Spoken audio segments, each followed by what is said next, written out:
live in a tapeworm economy where the financial elite are the tapeworm and they're feeding on us. And they don't like it when people blow their cover. After Catherine began exposing government corruption at the highest levels, the FBI raided her company and seized its assets. She was dragged through the courts for 10 years before being found innocent. So we've got the Federal Reserve, a privately owned corporation with a monopoly on creating money, but with no accountability, backed up by a government with a monopoly on force. The country got sold on the Fed as an institution that would help stabilize the economy and remain independent of politics. But in fact, in close to a century of existence, the Federal Reserve has done just the opposite. Since they took charge, we've been robbed through inflation, and the purchasing power of the dollar has declined more than 96%. And the wealth gap makes it clear most of the money is going to a very few.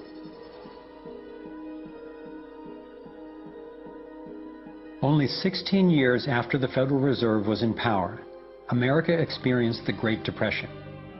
My research revealed that before the big crash in 1929, the elite bankers pulled their money out of the stock market.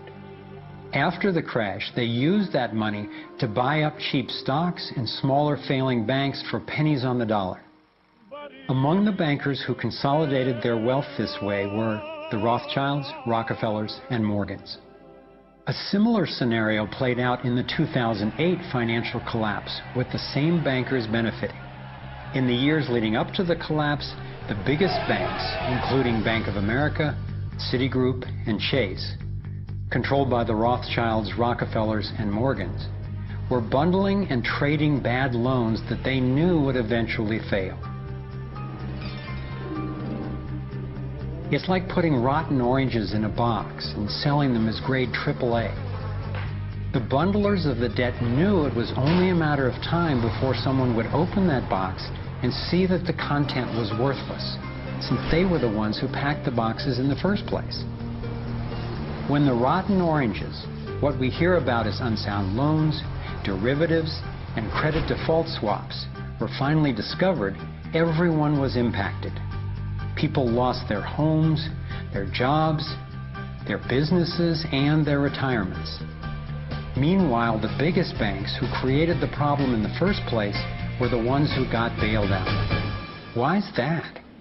Why would the Federal Reserve give trillions to the banks, even though the majority of Americans were against bailing them out? And why not help those most in need rather than the perpetrators of the financial collapse? My research led me to believe that the same people who created the Federal Reserve, the Rothschilds, the Rockefellers, and the Morgans, still control it, and they use this scheme to bail themselves out at our expense.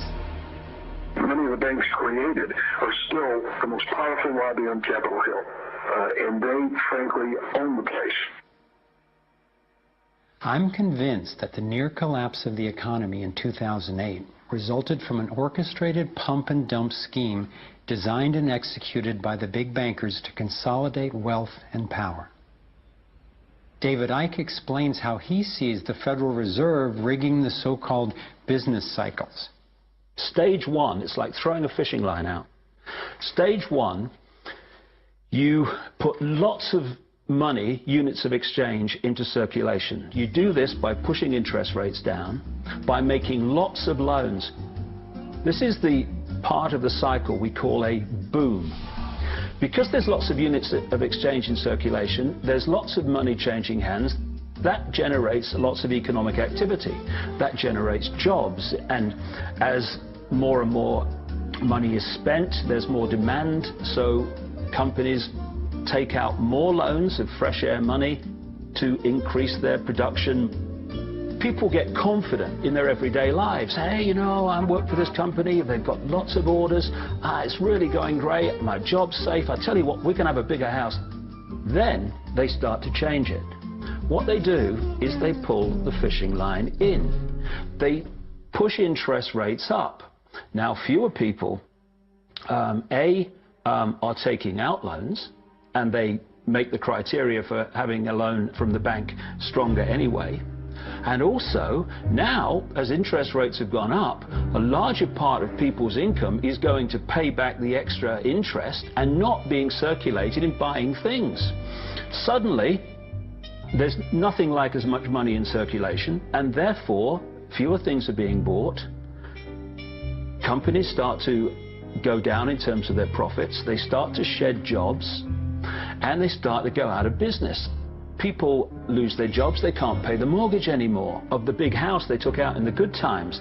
Now what the banks are doing is starting to reel the fishing line in, because as they go bankrupt, companies and individuals, the banks get the real wealth, the property, the land, the resources that they had signed to them for lending merely figures on a screen. Now this economic cycle of fishing line out, fishing line back, lots of units in circulation, pull them in, has been going on for centuries. And what it's done, it's stolen and accumulated the real wealth of the world in the hands of the few,